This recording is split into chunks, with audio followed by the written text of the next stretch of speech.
الله تعالى وبركاته. الحمد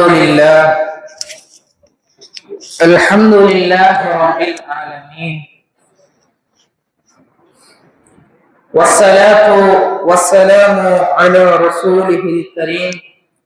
أما بعد، فقد قال الله تعالى في القرآن العظيم والفرقان المجيد بعد أعوذ بالله من الشيطان الرجيم بفضل بسم الله الرحمن الرحيم. قد أفلح المؤمنون الذين هم في صلاتهم خاشعون. صدق الله العلي العظيم. وقال نبينا صلى الله عليه وسلم: مفتاح الجنة الصلاة ومفتاح الصلاة الطهور، أو كما قال عليه الصلاة والسلام. புகழும் புகழ்ச்சியும் நம்மை படைத்து பரிபாலிக்கக்கூடிய அல்லாஹ் ஒருவனுக்கே நின்று நிலவட்டுமாக.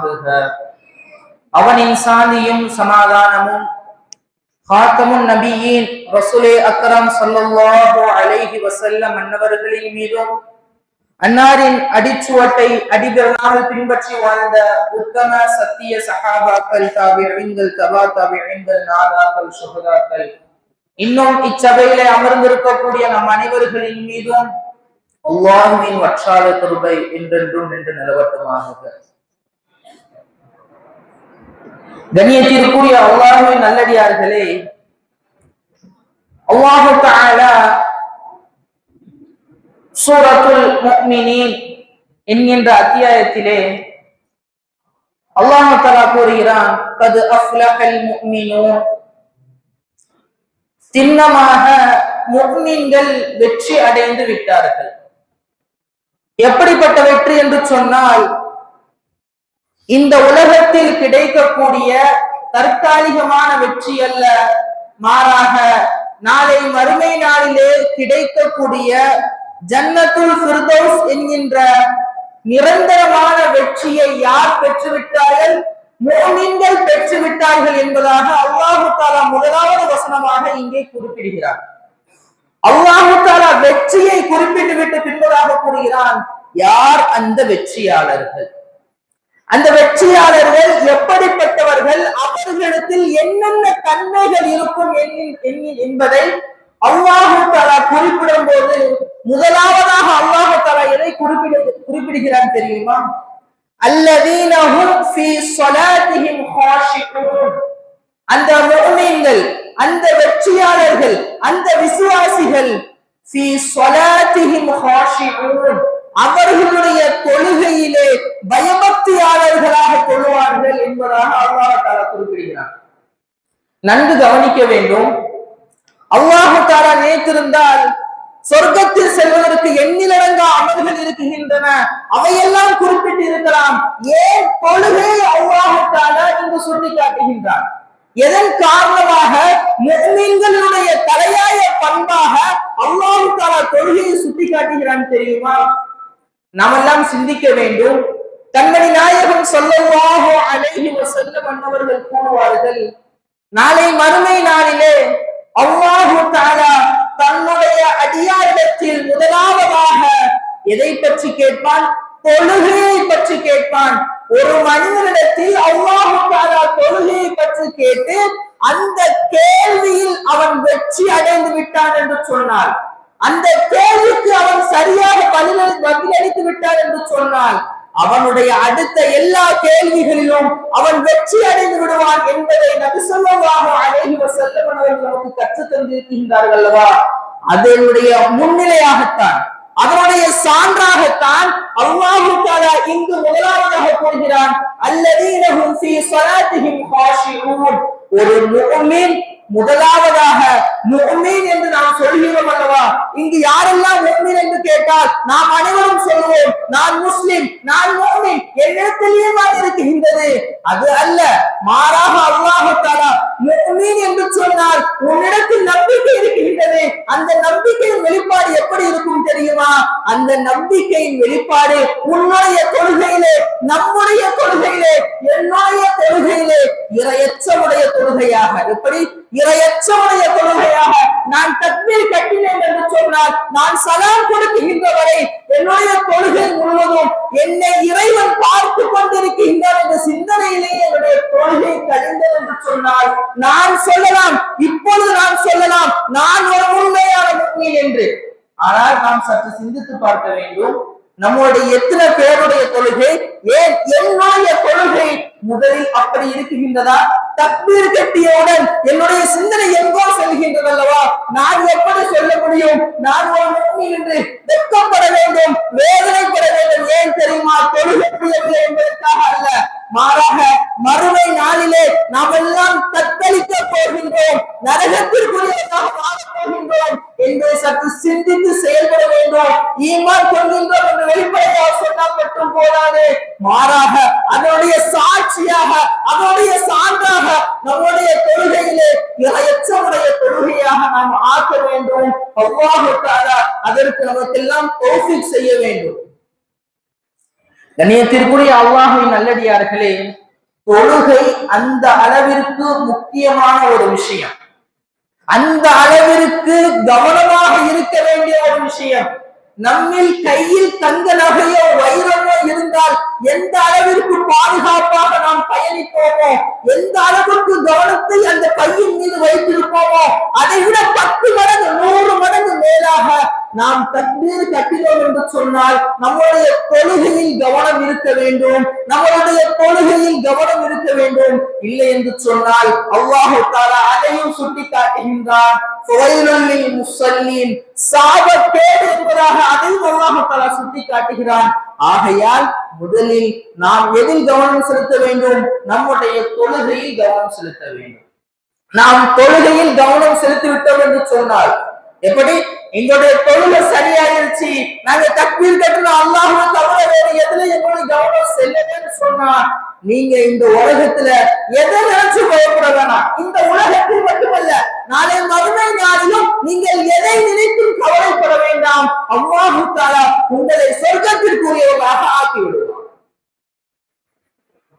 நபி ஸல்லல்லாஹு அலைஹி வஸல்லம் அவர்கள் சொல்லி காட்டுகிறார்கள், وعن عثمان رضي الله عنه قال قال رسول الله صلى الله عليه وسلم من علم யார் அறிந்திருப்பாரோ எதை? அன்ன ஸலாத ஹக்கும். மன் அலிம யார் அறிந்திருப்பாரோ அன்ன ஸலாத ஹக்கும், நிச்சயமாக தொழுகை எனக்கு கடமையாக்கப்பட்டது, நான் தொழுதே ஆக வேண்டும் என்று யார் அறிந்திருப்பார். நல்லா கவனிக்கணும்.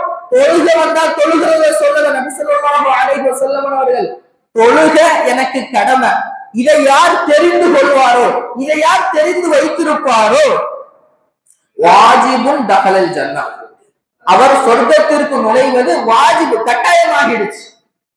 இன்னைக்கு நம்மள எத்தனை பேருக்கு தெரியும் தொழுகை கடமை? நமக்கு எல்லாருக்குமே தெரியும் தொழுகை கடமை தானே. யாராவது இல்லைன்னு சொல்ல முடியுமா எனக்கு தொழுகை கடமை இல்லைன்னு?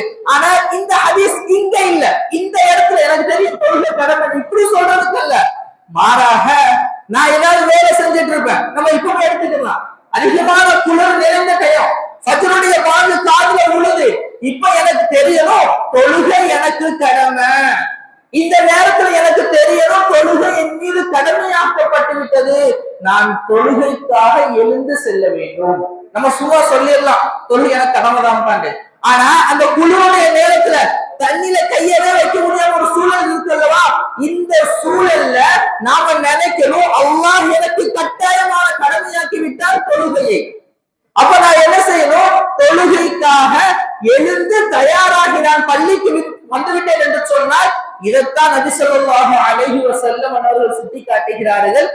மன் அலிம அன்ன ஸலாத ஹக்கு, எனக்கு தொழுகை கடமை, எப்படிப்பட்ட சூழ்நிலையிலும் நான் தொழுகையை தவற விட மாட்டேன், கடமை என்று கருதி அதை நிரந்தரமாக தொழுவேன் என்று சொன்னால், இந்த மனோநிலைக்கு நாம் வந்திருப்போம் என்று சொன்னால், இப்பொழுது நாம் சொல்லலாம் வாஜிபுன் தஹலல் ஜன்னah, நான் சொர்க்கம் நுழைந்து விடுவேன் என்பதாக என்ன செய்யலாம், நம்ம சொல்லலாம். ஆனா நம்முடைய நிலைமை எப்படி இருக்கு? தலைகீழாக இருக்கு. நம்ம இன்னைக்கு சும்மாதான் பல பேர் இருந்துகிட்டு இருக்கோம், வீட்டுல சும்மாதான் இருப்போம், ஆனாலும் பாவடைய சத்தம் காதுல விழும், மனசுல என்ன தோணும்? தொழுக கடமைதான், கொஞ்ச நேரம் கழிச்சு தொழுதுக்கலாம். இப்படி நம்முடைய மனோநிலை ஆகிவிட்டது என்று சொன்னால் நாம் எக்காரணத்தை கொண்டும் சந்தேகப்பட வேண்டாம் சொர்க்கத்திற்கு நுழைவோம் என்று. மாறாக நம்முடைய மனோநிலை தொழுகையில் அசட்டையாகவும், அதாவது தொழுகையில் அசட்டையாகவும், தொழுகைதான பார்த்துக்கலாம் என்று எப்போது நம்முடைய மனதில் வந்துவிட்டதோ நாம் அஞ்சு கொள்ள வேண்டும். நாம் நரகத்திற்கு செல்வதற்கு பாதை வகுத்து கொண்டிருக்கின்றோம் என்பதை நாம் என்ன செய்ய வேண்டும்? தெரிந்து கொள்ள வேண்டும் என்பதை நாம் உணர வேண்டும். நபி ஸல்லல்லாஹு அலைஹி வஸல்லம் அவர்கள் மற்றொரு ஹதீஸிலே கூறுவார்கள், அதாவது யாருக்கு, அதாவது நபி وعن عبادة بن صامت رضي الله عنه قال قال رسول الله صلى الله عليه وسلم خمس صلات افترضهن الله عز وجل. அல்லாஹ் தஆலா எனக்கு 5 நேர தொழுகைகளை கடமையாக்கி இருக்கின்றான். எப்படி? நபி ஸல்லல்லாஹு அலைஹி வஸல்லம் அவர்கள் சொல்கிறார்கள், எனக்கு அல்லாஹ் தஆலா 5 நேர தொழுகைகளை கட்டாய கடமையாக ஆக்கி இருக்கின்றான். உபூஅஹுன்ன, அந்த தொழுகைக்காக உபூஅஹுன்ன நல்ல முறையில் உலூ செய்து, வஸலாத்திஹின்ன லிவக்திஹின்ன, அந்த தொழுகையை உரிய நேரத்தில் யார் நிறைவேற்றுவாரோ, வஅதம ருகூஅஹுன்ன, அதனுடைய ருகூவையும் அதனுடைய சஜ்தாக்களையும் நிதானமான முறையில் யார் பரிபூர்ணப்படுத்துவாரோ, வகுஷூஅஹுன்ன, அந்த தொழுகை முழுக்க யார் இறையச்சத்தில் இருப்பாரோ. 4 விஷயம் நபி ஸல்லல்லாஹு அலைஹி வஸல்லம் அவர்கள் சொல்கிறார்கள்.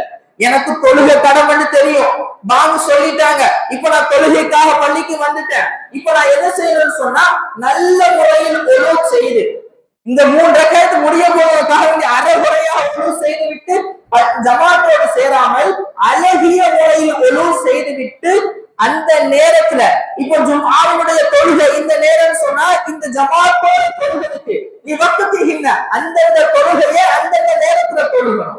இந்த நேரத்துக்கு வந்துட்டோம், ஒலு செஞ்சிட்டோம், ஜமாத்தோட சேர்ந்துட்டோம், ருகூஅஹுன்ன, அந்த ருகூவையும் அதனுடைய சுஜூதுகளையும் பரிபூர்ணமாக்கி, எப்படி சும்மா டக்கு டக்கு குளிஞ்சோம் நிமிர்ந்தோம் இல்லாம அழகிய முறையில் அமர்ந்து ருக்கு செய்து சஜிதா செய்து குஷூஅஹுன்ன, அந்த தொழுகை நேரம் முழுக்க உள்ளச்சத்தில் நாம் தொழுதோம் என்று சொன்னால் நபி ஸல்லல்லாஹு அலைஹி வஸல்லம் அவர்கள் இப்படி தொழக்கூடிய அந்த மனிதருக்கு என்ன வாக்குறுதி என்பதை நபி ஸல்லல்லாஹு அலைஹி வஸல்லம் அவர்கள் கூறுகிறார்கள். கான லஹு அலல்லாஹி அஹ்து, இப்படி நம்ம தொழுதோம்னு சொன்னா கான லஹு, நம்மின் மீது யார் அப்படி தொழுவாரோ அவரின் மீது ஆகிவிட்டது அலல்லாஹி அஹ்து, அல்லாஹ் தஆலாவினுடைய ஒப்பந்தம். நல்லா புரியுற மாதிரி சொல்லணும்னு சொன்னா, நான் பாங்கு சொன்ன உடனே பள்ளிக்கு வந்துட்டேன், நல்ல முறையில உலூ செஞ்சுட்டேன், ஜமாத்தோட நல்ல முறையில ருக்கு சுஜூது செய்து அழகிய முறையில் அல்லாஹ்வுக்கு அஞ்சிய வண்ணம் நான் தொழுதேன்னு சொன்னா அல்லாஹ் என்னிடத்தில் ஒப்பந்தம் செய்கிறான். யார் ஒப்பந்தம் செய்யறா? நான் உங்கள்கிட்ட ஒப்பந்தம் செய்யல, நீங்க என்கிட்ட ஒப்பந்தம் செய்யல. இப்படி தொழக்கூடிய மனிதருக்கு அல்லாஹ் தஆலா நேரடியாக ஒப்பந்தம் செய்யறான். என்ன ஒப்பந்தம் தெரியுமா? ஐயஃபிரலஹு, அவருடைய அனைத்து பாவங்களையும் நான் மன்னித்து விட்டேன். இதை விட இன்னைக்கு நமக்கு வேற என்ன வேணும்? அதாவது நம்முடைய பாவங்களின் காரணமாக பல சோதனைகளுக்கு நாம் உட்படுத்தப்படுகின்றோம். ஆனா நம்ம ஒழுங்கா தொழுகையை நிறைவேற்றி விட்டோம் என்று சொன்னால், நம்முடைய பாவங்கள் மன்னிக்கப்பட்டு விட்டது என்று சொன்னால், இதற்கு பிறகு என்ன சோதனை நம்மை வந்து அடைய போகின்றது என்பதை பற்றி சற்று சிந்தித்து பார்க்க வேண்டும். இன்னைக்கு எல்லாம் சொல்றாங்க, முஸ்லிம்களுக்கு அநீதி இழைக்கப்படுகிறது, முஸ்லிம்களுக்கு எங்கு பார்த்தாலும் கொடுமை செய்கிறார்கள், முஸ்லிம்களை கொலை செய்கிறார்கள், முஸ்லிம்கள் அஞ்சு வாழ வேண்டிய ஒரு சூழ்நிலை இன்னைக்கு இருக்கா இல்லையா? எல்லாம் என்ன சொல்றாங்கன்னா அதை பற்றி நீங்கள் பேசுங்கள். இன்னைக்கு முஸ்லிமா வாழ்ந்திருந்தான்னு சொன்னா எதற்காக வேண்டியும் எந்த சூழ்நிலையிலும் யாருக்கும் அஞ்ச வேண்டிய அவசியம் இல்லை. அப்படி அஞ்ச வேண்டிய சூழ்நிலை அல்லாஹ் ஒருபோதும் நமக்கு ஏற்படுத்தியிருக்க மாட்டான். அப்ப என்ன தெரியுதுன்னு சொன்னா, நாம இன்னைக்கு இல்ல, ஒரு முஸ்லிம் எப்படி இருக்கணுமோ அப்படி இல்ல. அதன் காரணமாகத்தான் நாம் என்ன செய்யப்படுகிறோம்? ஆங்காங்கே கொலை செய்யப்படுகிறார்கள், நம்மை சிலரை ஆங்காங்கே சிறை விடுக்குகிறார்கள். எந்தெந்த விதத்தில் நம்மை நோகடிக்க முடியுமோ அந்தந்த விதத்தில் நம்மை நோகடிக்கிறார் என்று சொன்னால் இதற்கு அடிப்படை என்ன தெரியுமா? நாம இல்லை. அதனால் நம்மில் சிலர்கள் நம்மை சீண்டி பார்க்கிறார் என்பதை சற்று புரிந்து கொள்ள வேண்டும். அப்போ நம்ம என்ன செய்யணும்னு சொன்னா, நீங்க எதுவுமே செய்ய வேணாம். முதல்ல நம்ம தொழக்கூடிய தொழுகை என்ன செய்யணும்? சரிவர தொழுவதற்கு முயற்சி செய்ய வேண்டும். சரிவரணும் சும்மா இல்ல. நம்ம தக்பீர் கட்டினோம்னு சொன்னா ரெண்டு விஷயம் இருக்கு தொழுகையில. தொழுகை தக்பீர் கட்டிட்டோம்னு சொன்னா ஒண்ணு அல்லாஹ்வை நாம், அதாவது அல்லாஹ்வை பார்த்து கொண்டே தொழுவது, இது ஒரு விதம். இன்னொரு விஷயம் இருக்கு, அல்லாஹ் என்ன பார்க்கிறான். இப்படியாவது தொழுகையை முயற்சிக்க வேண்டும். அப்ப எப்படி தொழுகிறது? நான் தக்பீர் கட்டிட்டு அல்லாஹு அக்பர் என்னுடைய உள்ளத்தில் ஓடிக்கொண்டே இருக்க வேண்டும். அல்லாஹ் என்னை பார்க்கிறான், அல்லாஹ் என்னை பார்க்கிறான், அல்லாஹ் என்னை பார்க்கிற சிந்தனை எங்க இருக்கணும்? என்னுடைய உள்ளத்துல இருந்து கொண்டே இருக்கணும். என்னுடைய உள்ளத்துல அதுவும் இல்லைன்னு சொன்னா என்னுடைய தொழுகை என்னாச்சு? நாசமா போச்சு. இந்த தொழுகை வச்சு எந்த உதவியும் அல்லாஹ் தஆலாவிடமிருந்து பெற முடியாது. இதை கொண்டு எந்த உதவியும் அல்லாஹ் தஆலாவிடமிருந்து வராது. ஆகையால் நாம் முதலில் சரி செய்ய வேண்டிய விஷயம் என்ன தெரியுமா? நம்முடைய தொழுகையை சரி செய்ய வேண்டும். நம்முடைய தொழுகையை நாம் சரி செய்து விட்டோம் என்று சொன்னால் நம்முடைய அனைத்து சூழ்நிலைகளும் சரி செய்துவிடும். சரி, இப்போ சூரத்துல் முஃமின்ல அல்லாஹ் தஆலா முதலாவதாக தொழுகையை பற்றி கூறினார். அதுக்கு அடுத்தவராக சுமார் 11 வசனங்கள் இருக்கின்றன. இந்த 11 வசனங்களையும் அல்லாஹ் தஆலா ஒரு முஃமினுடைய சிஃபத்துகள், அவன் எப்படிப்பட்டவன் என்று சொன்னால் அவன் தேவையில்லாத விஷயங்களில் தலையிட மாட்டான், தேவையில்லாத விஷயங்களை பேச மாட்டான், அவன் அதிகமாக கொடை கொடுக்கக்கூடியவனாக இருப்பான், ஒரு முஃமின் பத்தினித்தனமானவனாக இருப்பான். இப்படியாக கிட்டத்தட்ட 10 வசனங்களை அல்லாஹ் தஆலா கூறுகிறான். அதில் 8 தன்மைகளை அல்லாஹ் தஆலா கூறுகிறான். இதெல்லாம் அல்லாஹ் கூறிட்டு அந்த முடிக்கும் போது எப்படி சூறாவை இல்ல, அந்த வரலாற்றை முடிக்கும் போது அல்லாஹ் முடிப்பான், வல்லதீனஹும் ஃபீ ஸலாத்திஹிம் யுஹாஃபிலூன். முடிக்கும் போது இப்படிதான் முடிப்பான். அந்த தொழுகைய அந்த முஃமின்கள் எப்படிப்பட்டவர்கள் என்று சொன்னால் ஃபீ ஸலாத்திஹிம் ஹாஃபிலூன், தொழுகையை பாதுகாக்கக்கூடியவர்கள். எப்படின்னு சொன்னா அல்லாஹ் தஆலா ஆரம்பத்தில் எப்படி சொன்னா சொன்னா தொழுகையை பேணிக் கொள்ளக்கூடியவர்கள், ஹாஃபிலூன் தொழுகையை பாதுகாக்கக்கூடியவர்கள். அப்படி என்று சொன்னால் நாம் என்ன செய்துவிட்டோம்? தொழுகையை பாதுகாக்கக்கூடியவர்கள் என்று சொன்னால் 5 நேர தொழுகைகளையும் அந்தந்த நேரத்தில் தொழுபவர்கள். இப்படிப்பட்டவர்கள் யார்? முஃமின்கள் என்பதாக அல்லாஹ் தஆலா அந்த வசனத்தினுடைய இறுதியிலே நமக்கு என்ன செய்கின்றான்? கற்றுத் தருகின்றான். நபி ஸல்லல்லாஹு அலைஹி வஸல்லம் அவர்கள் தொழுகையினுடைய சிறப்புகளை பற்றி சொல்லும் பொழுது இப்படியும் சொன்னார்கள். وعن جابر رضي الله عنه قال قال رسول الله صلى الله عليه وسلم. அதாவது தொழுகை எந்த அளவுக்கு மேன்மையானது அதை நம்ம விளங்கணும் சொன்னா அல்லாஹ் தஆலா கூறுவான். அதாவது அல்லாஹ் தஆலா தன்னுடைய அருள்மறையிலே கூறுவான், இன்ன ஸலாத்த, நிச்சயமாக தொழுகை, தன்ஹா அனில் ஃபஹ்ஷாஇ வல் முன்கர், என்ன செய்யும்? தன்ஹா தடுத்துவிடும், அனில் ஃபஹ்ஷாஇ வல் முன்கர், தடுக்கப்பட்ட பாவங்களை விட்டும் வெறுக்கத்தக்க செயல்களை விட்டும் நம்மளை தடுத்து விடும். இன்னைக்கு நம்மள எத்தனை பேர்கிட்ட சொல்ல முடியாத, சொன்னா வெளியே அசைக்கப்படுகின்ற அளவுக்கு சில பாவங்கள் நம்மில் ஒவ்வொரு இடத்திலும் இருக்கின்றது. வெளியில தெரிஞ்சிச்சுன்னு சொன்னா நம்மளுடைய வாழ்க்கை, நம்மளுடைய மான மரியாதை எல்லாம் என்ன செஞ்சிடும்? அப்படியே போயிடும். அப்படிப்பட்ட பாவங்களில் நம்மில் சிலர் இருந்தாலும் கூட சில பேர் என்ன செய்வாங்க? வெளியில பாவம் தெரியாது, ஆனா அவர் உள்ள பாவம் செய்வாரு. சில பேர் என்ன செய்வாங்கன்னு சொன்னா இஸ்லாத்துல தடுக்கப்பட்ட விஷயங்கள் இருக்கும். புறம் பேசக்கூடாது, பொய் பேசக்கூடாது, இந்த மாதிரி சின்ன சின்ன விஷயங்கள் இருந்து வட்டி வாங்கக்கூடாது, விசாரம் செய்யக்கூடாது, பெரிய பெரிய விஷயங்கள் வரைக்கும் அவங்க தடுத்து அவங்க அதெல்லாம் செய்யக்கூடாது. இது பாவம் தெரியும், இதை செய்யக்கூடாது அவங்க உள்ள போனாலும் அவர்களால் அந்த பாவங்களை விட்டு விலகி இருக்க முடியாது. இப்படிப்பட்ட சூழ்நிலையில் இன்னைக்கு நம்ம எல்லாருமே இருக்கோம். ஆனா இந்த சூழ்நிலையில் நாம் மாற வேண்டும் என்று சொன்னார். இந்த செயல்பாடுகள் இருந்து நம்மகிட்ட ஒரு பாவம் இருக்கு, அதை நம்மளால விட முடியல. நம்மகிட்ட அறுவடத்திட்டக்கு ஒரு செயல் இருக்கு, வெளியே தெரிஞ்ச மானம் போயிடும், இப்படி ஒரு செயல் இருக்கு, இதை என்னால விட முடியல. இப்ப நம்ம என்ன செய்யணும்னு சொன்னா குர்ஆன் நமக்கு வழிகாட்டுகிறது, இன்ன ஸலாத்த தன்ஹா அனில் ஃபஹ்ஷாஇ வல் முன்கர். நீ தொழுகையை ஒழுங்கா தொழுப்பா, உன்னிடத்தில் இருக்கக்கூடிய எல்லா பாவங்களையும் எல்லா அறுவடத்தை செயல்களுக்கும் முன்னே நான் பாதுகாக்கின்றேன் என்பதாக அல்லாஹ் தஆலா தன்னுடைய அருள்மறையில் கூறியிருந்தார் என்று சொன்னார். இதை விட தொழுகைக்கு மேன்மை என்ன இருக்க முடியும்? நபி ஸல்லல்லாஹு அலைஹி வஸல்லம் அவர்கள் சொன்னார்கள், தொழுகையை ஒருவன் தொழுதான் என்று சொன்னார், பேணி தொழுதான் என்று சொன்னால் அவனுடைய பாவங்கள் மன்னிக்கப்படும். அப்ப நல்லா கவனிக்கணும். இப்ப நம்ம ஒரு முடிவெடுக்கணும். என்னன்னு சொன்னா, நம்மள இதுக்கு முன்னாடி எவ்வளவு பெரிய பாவம் இருக்கலாம், இந்த ஜும்ஆவுடைய நேரத்தில் இருந்து, இந்த ஜும்ஆவுடைய இந்த கொள்கையில் இருந்து நம்ம என்ன செய்யணும்னு சொன்னா, நல்ல முறையில உணவு செஞ்சு தன்னுடைய சிந்தனையில அல்லாஹ் என்னை பார்த்து கொண்டிருக்கின்றான் என்ற எண்ணத்தோடு அழகான முறையில் ருக்கு சுஜூது செய்து நாம் தொழுகையை நிறைவேற்ற ஆரம்பித்து விட்டோம் என்று சொன்னால் நம்முடைய பாவங்கள் மன்னிக்கப்பட்டுவிடும். சரி, பாவங்கள் மன்னிக்கப்பட்டு விட்டுச்சு, அடுத்து பாவம் செய்யாம இருக்கிறவ ஒரு கவலையும் தொட வேணாம். இந்த தொழுகையை தொடர்படியாக நாம் இதே போன்று ஒரு பயத்தோடு பயபக்தியோடு நல்ல முறையில் ஒரு ருக்கு சஜிதா செய்து தொழுவோம் என்று சொன்னால் இனிமேல் நாம் செய்யக்கூடிய பாவங்களை விட்டும் இந்த தொழுகையை நம்மளை பாதுகாத்து விடும் என்பதாக அல்லாஹ் கூறுகிறார் என்று சொன்னால் இதை விட சான்று வேறு யார் தர முடியும்? கண்டிப்பாக நாம் தொழுகையை கையில் எடுக்க வேண்டும்,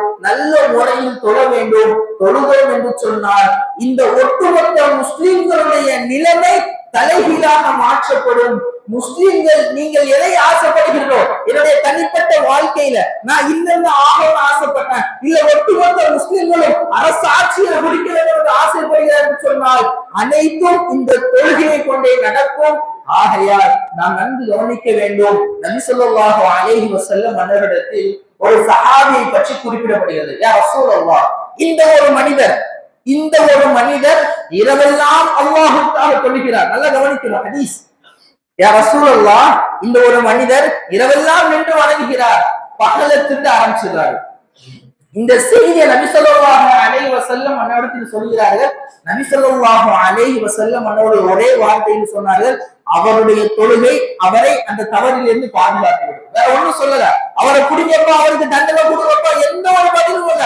அவர் தொழுகிறாரா, அவர் நல்ல முறையில் தொழுகிறாரா, நீங்க கவலைப்படாதீங்க. அந்த தொழுகை அவரை பாவத்திலிருந்து காப்பாற்றி ஒரு நாள் சிறந்த மனிதராக அவரை மாற்றும் என்பதற்கு அல்லாஹும் ரசூலும் நமக்கு வாக்குறுதி தந்திருக்கிறார் என்று சொன்னால் நாம் நன்கு கவனிக்க வேண்டும். நம்முடைய தொழுகைக்குள்ளும் சீர் செய்ய வேண்டும். ஐங்கால தொழுகையை பேணி தொழக்கூடிய மக்களாக அல்லாஹ் நம் அனைவரையும் மாற்ற வேண்டும். அல்லாஹ் ரஹ்மான் நம் அனைவருக்கும் தௌஃபீக் செய்வானாக. அத்தோடு ஒரு பெண்மணி மருத்துவ உதவிக்காக நம்மளை தேடி வந்திருக்கின்றார்கள். அல்லாஹுக்காக வேண்டி நம்மால் எந்த அளவு உதவி செய்ய முடியுமோ உதவி செய்யுங்கள். அல்லாஹ் நம்முடைய வாழ்க்கையில் பரக்கத் செய்வானாக. அஸ்ஸலாமு அலைக்கும் வரஹ்மத்துல்லாஹி தஆலா வபரகாத்துஹு.